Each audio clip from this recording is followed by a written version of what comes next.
BleepinJeep. Today we're going to service the wheel bearings in the Dana 44 of my 1982 Jeep J10 pickup truck. This video is sponsored by the WD-40 company, so enjoy it. If you're going to do this job correctly, you're going to need a few tools. I would recommend a 1/2" drive torque wrench. You're definitely going to need some Allen wrenches, a 7/16 combination wrench, a Phillips and flathead screwdriver, 1/2" drive ratchet. I always end up needing a rubber mallet for stuff like this in order to, bang something loose that's seized up. You're going to need some snap ring pliers. You're definitely going to need a pick or pick set. You're going to need something to remove the wheel. So I use a impact and I use some impact sockets. Some people get around this next socket, but I would definitely recommend it. A Dana 44 spindle nut socket is very important in order to do this job correctly. I also would recommend some nitrile gloves and a decent set of shop towels. The grease we're going to use for this project is WD-40 Specialist True Multi-Purpose Grease. I'm also going to use some WD-40 multi-use product to loosen up some of the nuts and bolts that might have been on there. It's kind of seized up and rusting together. And then I'm going to use some brake clean. We're going to start by jacking up one side of the vehicle.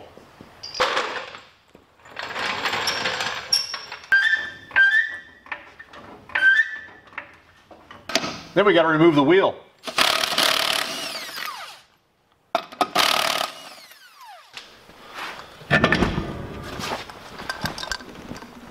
Now we need to remove the 2 bolts that hold on the brake caliper.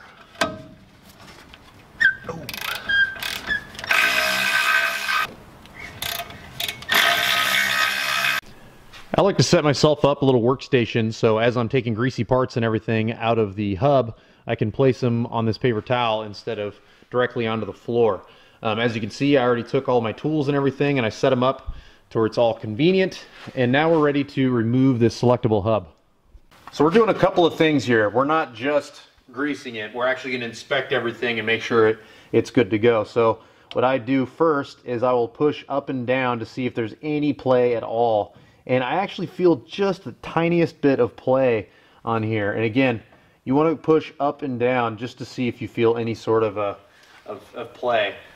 So that could be, it needs to be readjusted, or it could be worn out bearings. We're going to try to adjust it first, and if we still have play, then we know we need to replace the bearings. While we have this out, we're also going to inspect the seals and make sure all that's good to go as well.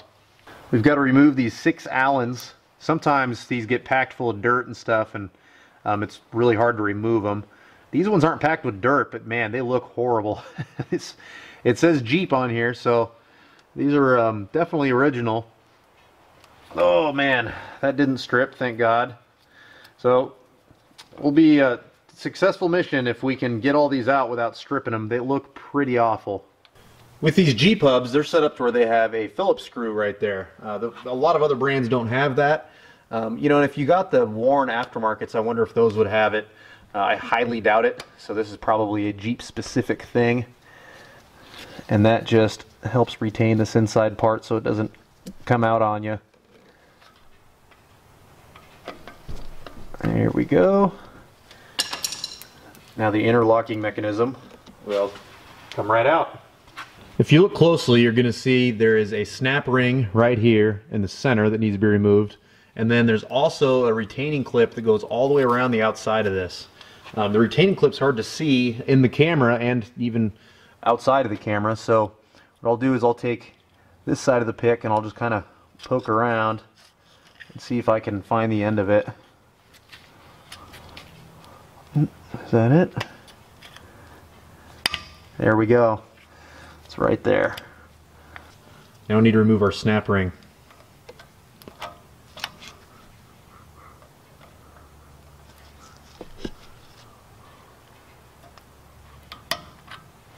Now we can remove the rest of the hub selection assembly. It should just come right out. I usually take a pick, I'll find something back there to hook onto. Oh, come on. Another trick you can do, if I can't find anything to grab onto, it wants to. Another trick you can do is you can take 1 or 2 of these Allens. You can feed them in there. There's 1. There's 2. And you can pull it out that way. In order to remove the first lock nut, you just kind of place it in there and turn until you feel it lock in, just like that. Ooh, that's on there really good. Probably gonna need a breaker bar. There we go.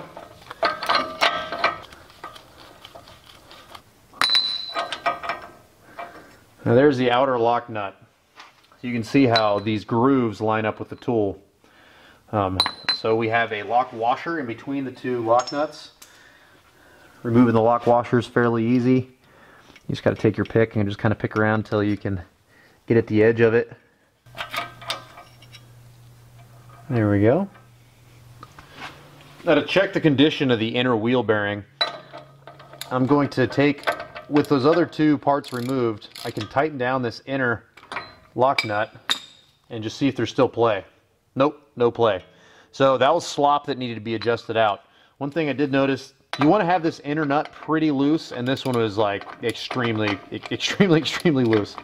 So now I should be able to remove the inside one, and we'll pull it out and continue checking out our seals and getting rid of some of this old grease. Now we can remove the hub assembly. Real easy. There's a front bearing that will plop out of there real easily, so I set this down on the rotor side in order to make it to where nothing falls out of it. Next, we're going to pull this outer bearing out. Very easy. You can also just flip the assembly on its face and it'll just fall out. And then we're going to take a peek at the rear. You can see there's some old grease and stuff caked up on this seal, but other than that, I don't see any reason to think that it's failing too bad. There's no grease or anything that's like really that far outside of that seal. And the other way to kind of see if the seal's gone bad is the inside of this looks really good. It's dry everywhere in here. There's not chunks of grease everywhere or anything like that. So I'd be willing to bet this seal is fine. I'm just going to clean it up really good and then cover it in some fresh grease, I guess. Not too much. You obviously don't want it getting into your brakes and stuff, but I'll show you how much I use. And then before we get to that, I would like to remove this spindle because there's a bearing that's on the inside of the spindle that goes in between the axle stub shaft and the spindle that's really important. And there's a seal behind that bearing that's also really important. So let's pull this off and inspect that next.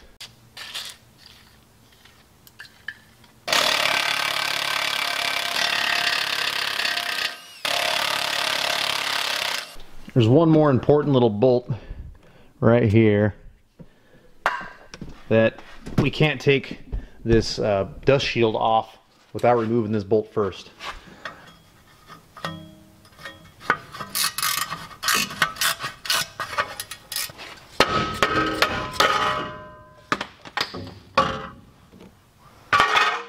I like to spray a little rust penetrator or WD-40 or something along that seam that goes in between the spindle and the knuckle. And then I'll take my mallet and I'll just kind of gently take this thing around, and eventually it will start to work some of that lubricant into that joint and it'll break free. There we go. Let's take a look at this inner seal. Inner seal seems to be in pretty decent shape. You can see it's keeping the grease in the bearing instead of out all over the place. So that's good. It is missing a seal, and I found a piece of it. This is the outer seal. It's usually shaped kind of like a dust cover of some kind. And since it's not, we just found a piece of it, I'm going to have to go buy a new one. So while I'm at the parts store, I'm going to ask them about an inner seal. If they have them in stock, I'll replace it. If they don't, no big whoop. I'll just run this one, but I'm definitely going to need to get a new outer. And while I'm there, I'll probably get a new outer seal for the other side as well. Before I leave, I want to make sure that I inspect these bearings really well.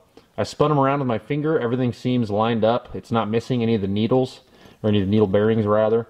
The cage that keeps it contained is in good shape. There's no excessive play, so I'm going to go ahead and reuse the bearing that's in here just because there's no reason to replace it. It's still in good working order. So what I'm going to do is I'm going to go get the new seal, and then I'm going to clean all the grease out of the inside of the spindle, out of the outside of the spindle. I'm going to clean all the grease off of this outer stub shaft, And I'm even going to clean all the grease out of the hub assembly itself. And then we'll be ready to re-grease everything. Got our new seal from the parts store. You can kind of see what I'm talking about, how it's shaped like a dust shield or something like that. So I've kind of put a little bit of a layer of grease on everything, and now I'm going to start reassembling. So now we have this placed here. Let's go pack our bearings with grease. I just got done cleaning a bunch of this up, and it dawned on me this would be a good opportunity to show exactly how the lock nuts and washer assemble onto the spindle. So this order operation is we're going to grease all this up, we're going to mount the spindle back onto the axle, and then after we grease up the rear bearing on the hub assembly, we're going to put the hub assembly on, and then we're going to put this outer bearing on, and then there's 2 lock nuts and 1 lock washer. There's an inner and an outer lock nut. You can tell the difference because the inner lock nut has this little guy sticking out, and so this is going to go in like that. This is going to go all the way on. We're going to set tension, and I'll show you how to do that. And then this is going to go on there. This is our lock washer, and this indentation is going to line up with that groove. And if everything lines up correctly, then one of these holes is going to be filled by that right there. So it's going to end up something like that. Then we're going to put the outer lock nut on there, and we're going to torque it down to 100 foot-pounds. So you can see how it's all going to assemble. It's going to be really hard later for you to see through the camera how all this goes, and that's why I wanted to do it now. So the first bearing that I'm going to grease up is going to be this spindle bearing. And it's really easy. Basically just going to we're going to squirt grease around it. And then we're going to take our finger and we're going to rub it all around in there. And then once we're done with that, actually I'll just do it now. I like to put a whole bunch of it on the back side of this too. To me, the only way it's too much grease is if you get it all over your brakes. That's definitely not the right thing to do, but if you can keep all your grease inside of this, it won't get on your brakes at all. So what we're going to do is just take our finger, wipe it around really well in there. Okay, the next bearing we need to grease is we're going to grease this outer bearing, this outer hub bearing. So I take and I just kind of squeeze it in like that. And there's a few different ways you can do this. If you have a bearing packer, you can pack the bearing. I start by just squeezing in there with the grease gun, and then you're going to get grease all over the place. So at least I always do. I haven't found a very clean way to do this. Now we're going to take and we're going to squirt a little bit in our hand just to make sure that we get enough in there. And we're just going to, that's going to slowly work it up into that bearing. We're kind of just slapping it and scraping it at the same time. Getting really close to having it done now. And then I just kind of spin a bunch of it around and just really try to pack as much into it and onto it as you can. So as you can see, I scraped all that old crap off. I took my time trying to wipe as much of this out of there as I can. You don't have to get it all because it's ugly grease that's in there, but it's still good grease. So all we're going to do is pump a bunch of fresh stuff in there and try to like wipe it into the bearing the best we can. Probably the best way to do this would be to take out this seal, pull the bearing and do it that way, and then replace it with a brand new seal. But I don't particularly want to replace the seal, and this is something that I look at as like routine maintenance. So this is something you do like once a year. So maybe next year whenever I come through, maybe I'll just plan on buying a seal kit and put all new seals in it. But for now, we're just going to pack this with grease.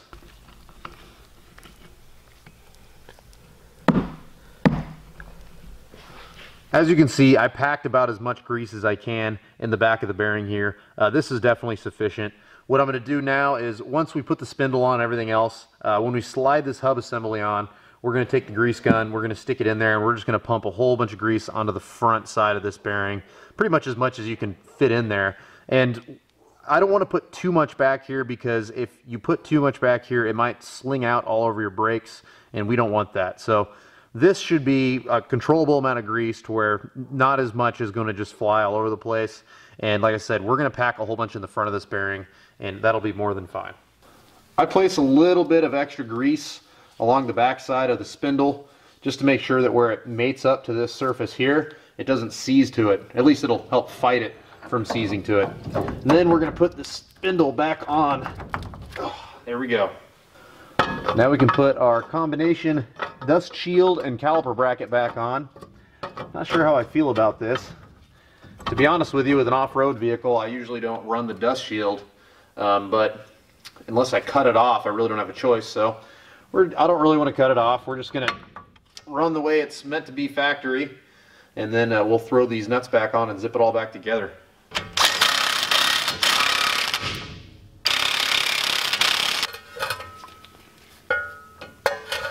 We can now place the hub assembly back on. There we go.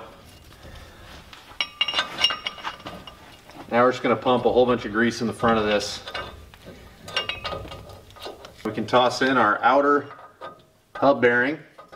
Got to kind of wiggle it in there. There we go. Pump a little bit of extra on the back side of the outer hub bearing. There we go. Now I showed you the difference earlier between the inner and outer lock nut. So we're going to start with the inner lock nut, which has this right here. This little, I guess it's like an alignment pin or something like that. I don't really know what it's called, but we're going to face that out so it'll go into our lock washer correctly.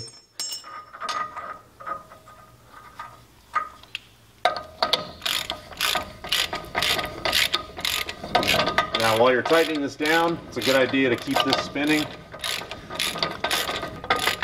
There we go. Now I tighten the crap out of it at first. Ooh. Just to make sure that it's all the way seated down. It should be super hard to spin. Yeah, see, now it doesn't want to spin. So the way I set these up is I'll back off just a little bit. Wow, I got that in there really tight. There we go. We're going to back it off just a little bit where we can spin. We want it looser than that.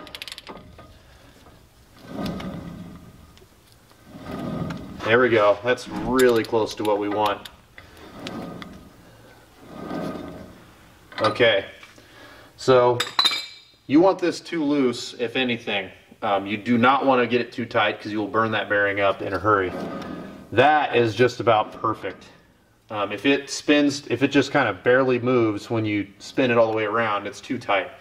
Yeah, that's almost too tight in my opinion. So I'm going to back it off just the smallest amount, and then let's see here. That's better. I like that a little bit better.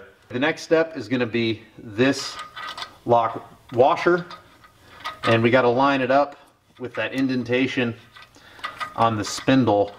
It's kind of hard to feel.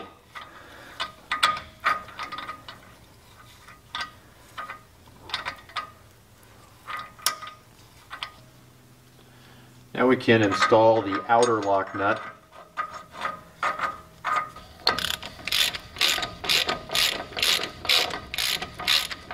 The recommended torque that you use for this outer lock nut, surprise, surprise, is controversial. If you go and you type it in on Google, you type in like Dana 44 spindle torque, you're going to find numbers from 35 foot-pounds all the way, some people put 160 plus.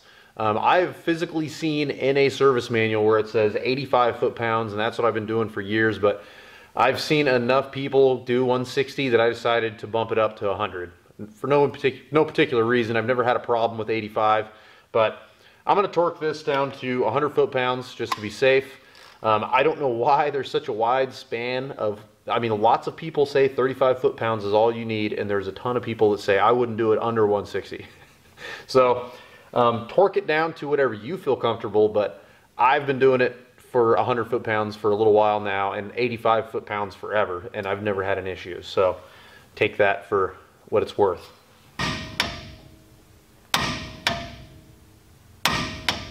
I threw a little extra grease on this hub selector, not too much, but just enough to kind of lubricate things.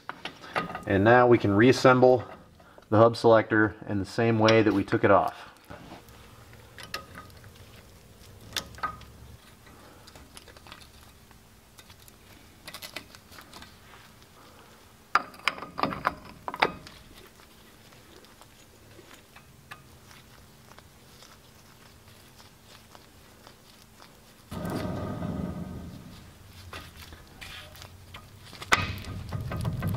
Perfect.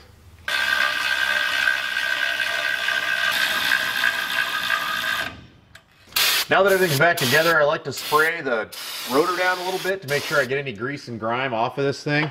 Now, obviously I didn't address how bad these rotors are. That's going to be a separate video. I'm going to have to update the brakes all the way around on this thing. So this video is just going to be about how to service the wheel bearings and check everything. But I'll do a future video on how to put new rotors and everything on it.